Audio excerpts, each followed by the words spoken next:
Bonjour à tous, alors aujourd'hui, démonstration, on est sur les réels, on prend A, B, C, D, 4 réels positifs, tels que la somme des 4 vaut 1, montrer qu'alors, racine de A plus racine de B plus racine de C plus racine de D est inférieur ou égal à 2. Alors c'est pas évident, hein, mais il faut savoir des petites choses sur les racines carrées. Alors notamment, quelque chose de très connu, hein, qu'on démontre en général assez vite, c'est que, quel que soit x et y positif, racine de x plus y est plus petit que racine de x plus racine de y. Donc cet exercice, il fait penser à ça. Et il y a un autre pendant à cette inégalité qui est le côté droit. Ici, hein, eh bien ça, c'est inférieur à racine de 2 fois racine de x plus y. Et donc, pour faire cet exercice, on a besoin d'une autre propriété que j'ai déjà démontrée, hein, précédemment, qui est la suivante. Pour démontrer donc notre propriété avec ABCD, eh bien, il faut montrer d'abord que pour tout x et y positif, eh bien, racine de x plus racine de y est inférieur ou égal à racine de 2 fois racine de x plus y. On n'a pas besoin du côté gauche, on a besoin uniquement du côté droit. Donc, je vous mets le lien pour ceux que ça intéresse, évidemment, pour cette démonstration. Hein. C'est facile à trouver, je ne sais pas si c'est facile, mais c'est trouvable, voilà, je vous le dis. Hein, c'est juste une histoire d'identité remarquable qu'on développe et qu'on gère bien. Après, effectivement, quand on sait faire, ça paraît toujours facile, j'avoue.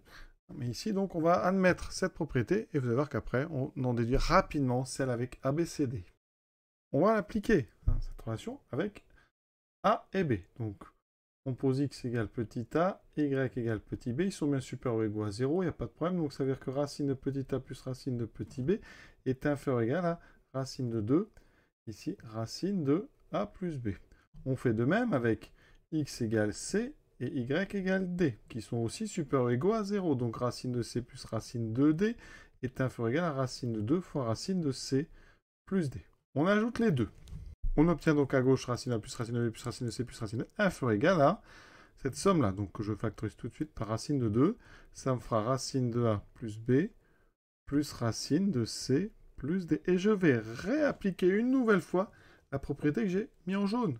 Cette fois-ci avec x égale a plus b et y égale c plus d. Et j'obtiens ceci, racine de a plus b plus racine de c plus d est inférieur ou égal à racine de 2 fois racine de la somme a plus b plus c plus d. Cette somme, d'après le texte, la condition de départ, elle vaut 1. Donc, racine de a plus b plus racine de c plus d est inférieur ou égal à racine de 2. Et donc, vous voyez bien le lien ici avec les deux étoiles bleues.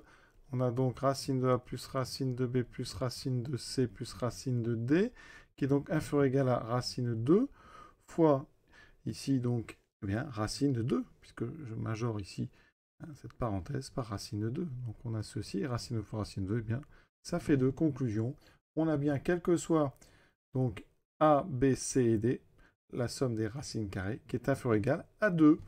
Voilà, et on a terminé la démonstration. Donc vous voyez, le point important, c'était cette propriété que j'ai ici écrite en jaune. Je vous invite à aller voir la démonstration, qui est sympa aussi. Hein, d'ailleurs, c'est un exercice très sympa, hein, vraiment, parce qu'on utilise hein, des petites astuces comme ça pour faire apparaître ce 2 qui vient, vous voyez, du produit des racines de 2, hein, qui se mettent ensemble. Voilà, à très bientôt.